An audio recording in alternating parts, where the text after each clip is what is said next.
the tea business is affected by a number of factors, supply factors driven by weather, whether there is good weather or bad weather. If we have a lot of rains, we have too much crop. When you have a drought, we have less crop. That affects the tea globally in that manner. We have demand factors. Tea is 96% exported from this country. So our markets are not here, they are overseas. And those markets have their own challenges. And I'll talk about them later on. If we look at our key markets, for example, we have Pakistan. Pakistan, you know what they're going through with the IMF bailout, with the major currency devaluation. You know what is happening in the UK with Brexit, which affects also the value of the currency. Sudan, which is our neighbor, you know what is going on. You know what is going on also in Yemen, where war is going on, Egypt, and so on. So all those are the markets where we sell our teas, and they're affected by various factors. And then we have social factors, for example, consumer taste and preferences. You know that the younger generation are not very good tea drinkers, so that is a big challenge going into the future. Now that is just a world tea production versus consumption.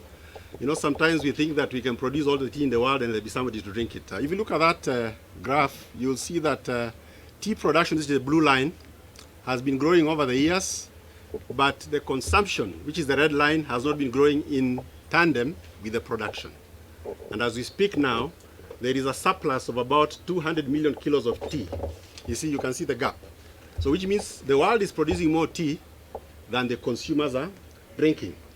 And that affects the prices, because when you have too much of a product, whether it is tomatoes or bananas in the marketplace, what happens to the price at the end of the day? And it's not different for tea. It's just that our markets are global. There could be Wakulima market here. It's not any different. So that is what is happening. So you see that the world is producing about 5.6 billion kilos of tea, and the world is consuming 5.4 billion. So the difference is a surplus. That's global. Now, when you look at out of these 5.6 billion kilos, about 35% is exported, and 65% is consumed in producing countries. 65% in China, in India, in Turkey, in Kenya, in Vietnam. 65% of all the tea produced in the world is consumed in producing countries. Only 35% is exported. In Kenya and this region, we are among the 35% who export, because we consume very little tea. We consume only 4% of what we produce here. But we account for close to 25% of global exports. So for us, what happens outside there affects us much more than those who consume what they produce, such as India and China. So those are the countries which import our teas. Those countries you see there account for close to 60% of all the tea consumed. And you can see Pakistan there. In 2019, Pakistan increased its purchases of tea.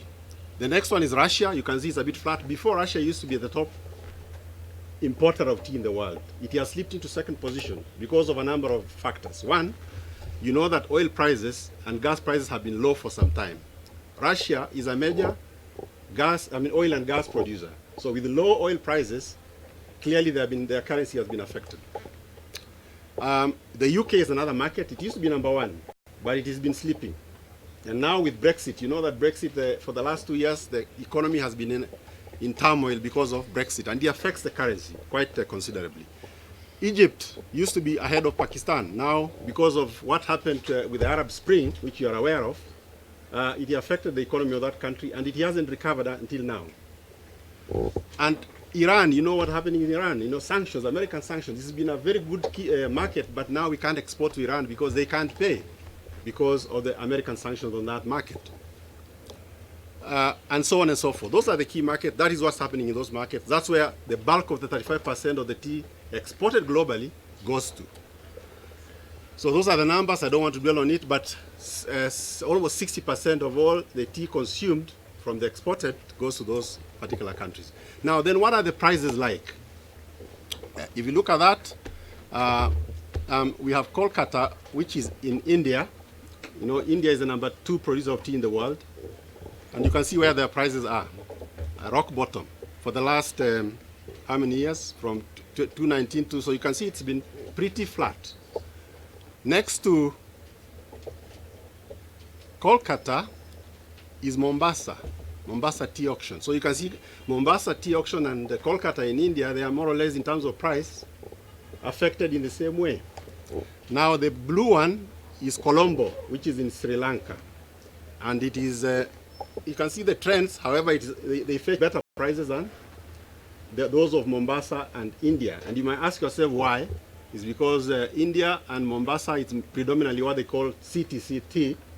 The one for Colombo is what they call orthodox teas, which goes to different markets, such as Russia, Iran, and so on, and America. So you can see there. And then the red one is the Ktda teas. Within that mix, where are Ktda teas, you can see clearly we are doing better than the average Mombasa auction and Indian auction as Ktda. And in some times we have actually rivaled Colombo. Those are the issues. But you can see we're also affected by the same fluctuations.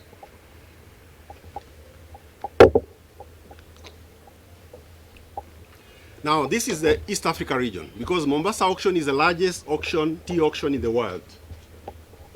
It accounts for close to 35% of global exports when you bring in the other East African countries and other African countries. And those are the countries. You can see Kenya accounts for close to 70% of exports through the Mombasa auction. Uganda is the other big one. And then you see Malawi, Tanzania, Rwanda, and so on. All those countries produce their tea, and they sell their teas in the auction in Mombasa. Because the Mombasa auction is an independent auction. It's a marketplace where you take your tea, and there are buyers and sellers. And all of us, all these countries take their tea to that auction. And the buyers decide what they pay for the tea based on the perceived quality and whatever it is that they are looking for. Now that is what has been happening to the Mombasa auction in terms of prices. So at the top there, that is Ktda teas.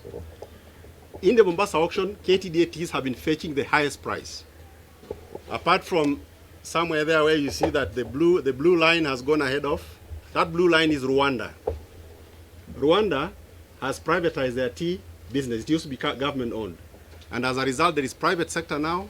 Quality has improved quite dramatically, and you can see that they are fetching pretty good prices. But we've been fetching better prices than Rwanda.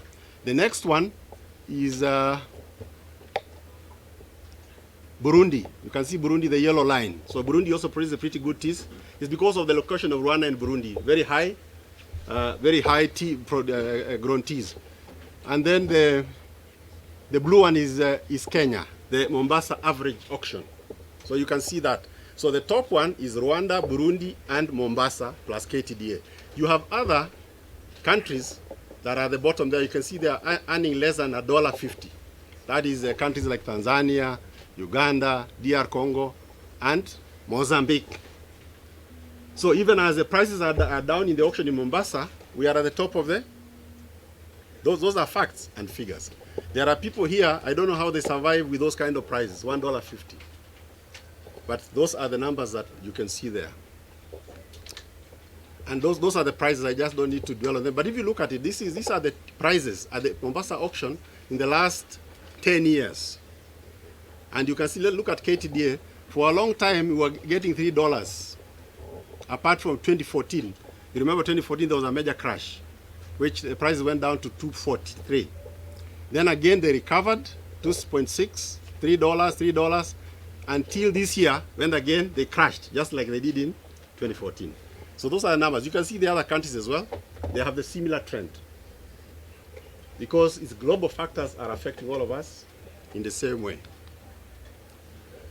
Okay, I won't dwell too much on this. It's just the same auction figures, but different years for us. Now this one, interestingly, the rest of Africa has been expanding their tea production. Now, if you recall, during Idi Amin's time, the tea industry went to the dogs in Uganda. In Rwanda, they had the genocide. In Tanzania, there was socialism. So the tea business in those countries did very badly. But now, Uganda has come back. Rwanda is privatizing. Tanzania is now going capitalism. And so there is a resurgence in terms of output. So if you look at it, look at Ktda versus Africa. In 2014, we were producing about 240 million kilos. In 2018-19, it went up to 267. Now, the rest of Africa, and those are the countries I was talking about, we produced 368 million kilos, And today they produce 449. That is Ktda. But of course, if you look at the entire country, that is Kenya, then you'll also be able to see what has happened. So there is a lot more tea coming out of this region. And that's why you saw the gap between production and supply, production and consumption. Now that just shows you the movement in the price based on production. The green line there is the production. Sorry, the red line is the price, and the green bars are production. So you can see clearly, as we produce more and more tea, what happens to the price. And the highest volume of tea we produced is in 2018. This year we are halfway there. Look at where the green graph is. So clearly, if you produce more tea than the market can consume, what happens to the price? It's not surprising that the price is where it is. Now, let's come back now, after having understood that, let's look at now the performance of our business this year. Now, that is crop production. And what you can see there is that we have been producing about a billion, 1.1 billion kilos of green leaf for the last couple of years, apart from 2017, when there was a bit of a drop because of the drought. So we have been quite consistent in producing about 1.1 billion kilos of green leaf. Now, those were the prices during that period for Ktda. So you can see in 2013, we were at $3.23. And the crash I talked about in 2014, we went down to $2.40. And then we recovered. And by last year, we were at $3.14. And this year, because of the factors I've just mentioned, the market crashed. And it's not just for us. You've seen even in India, Pakistan, even among our neighbors. So that is the point. So what drives performance in the tea business is price. Price is 85% to 90%. So if it drops, because there's volume and there is price. So if price drops, it affects the performance by 85 to 90%. So it is not surprising that because of that drop, what is going to the farmer today is less. It is simple logic actually to look at that from that perspective. Yeah? The cost is not as big a driver as the price. The price is the biggest factor. Now that's our cost of production over the last 9 years or so. So you can see that the cost of production has been rising. And what are these costs of production? Is mainly labor, electricity, fuel, fuel wood. Now, electricity, do we control the cost of electricity? If we produce a unit of tea, we are charged X. That is, we have no control over that, do we?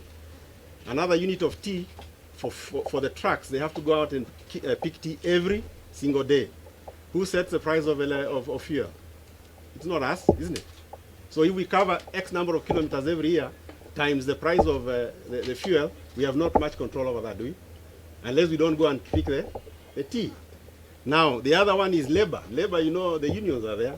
You as workers, you need to be paid for your labor. And therefore, labor, unless you automate and do other things, then you know you have, that's the only way you can reduce, or retrench, that's the only way you can reduce the cost of labor. And then there is wood fuel. You know that the government banned logging in government commercial forests. 50% of our wood fuel requirements comes from government commercial forests. So when they are banned, where do we get our wood from? The cost of firewood has gone up through the roof.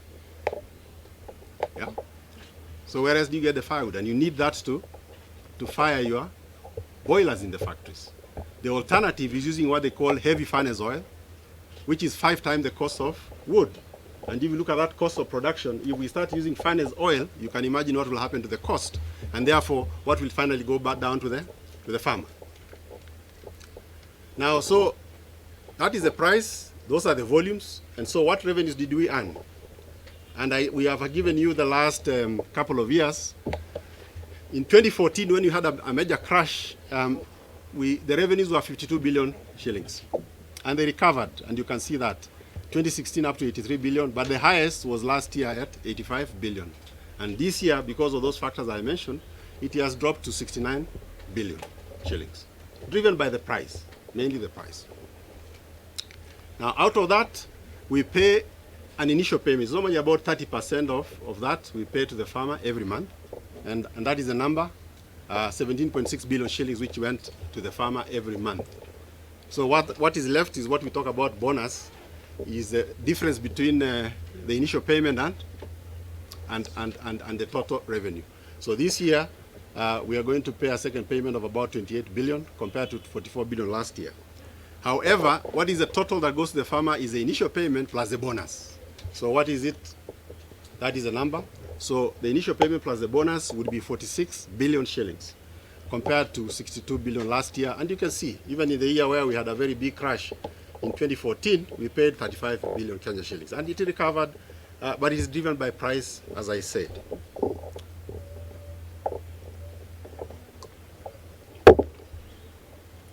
Now, the total average payment rate per kg, which is what people like to discuss a lot about, and that is what it is. The total per kg METI, this year we paid 41.27 against 52 last year. And you can see how the other years fared, including the one of 2014, which is 31.6.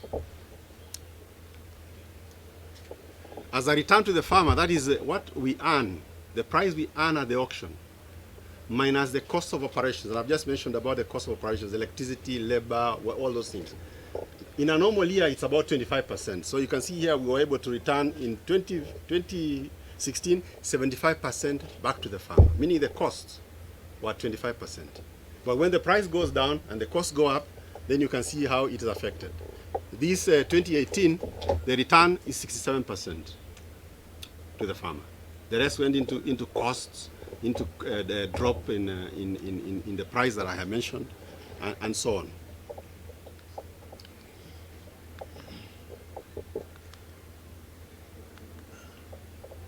Now, how do we compare with other countries?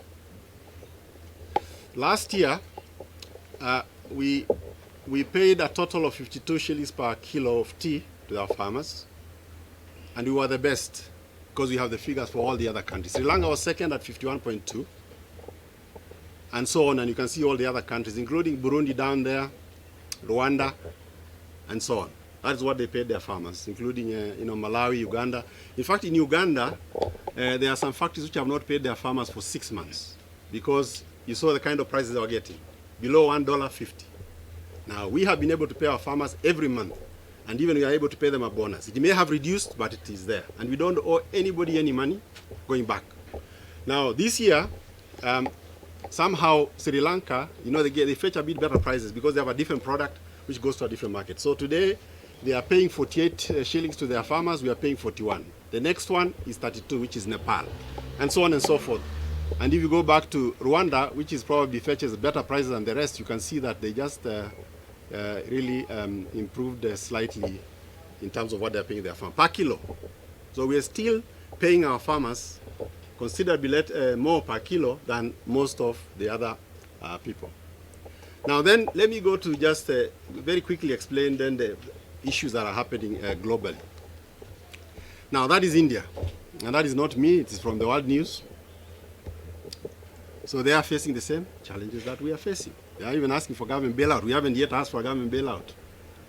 And you can see that they are struggling with low prices, high labor costs, weather issues, and so on.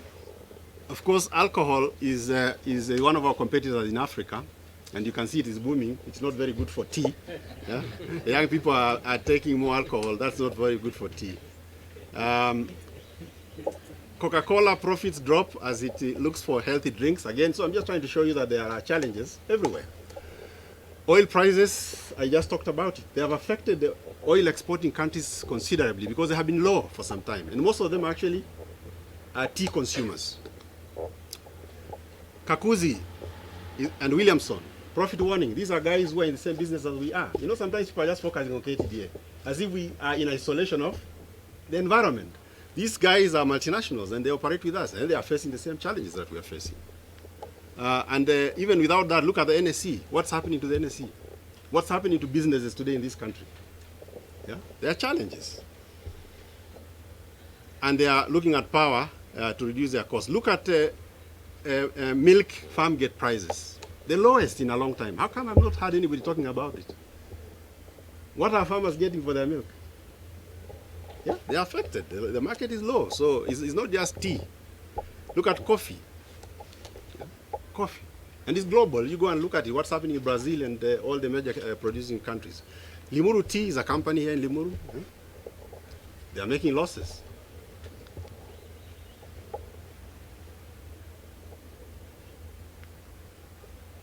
Now, here is America with their sanctions on Sudan, which is our key market, with their sanctions on Iran.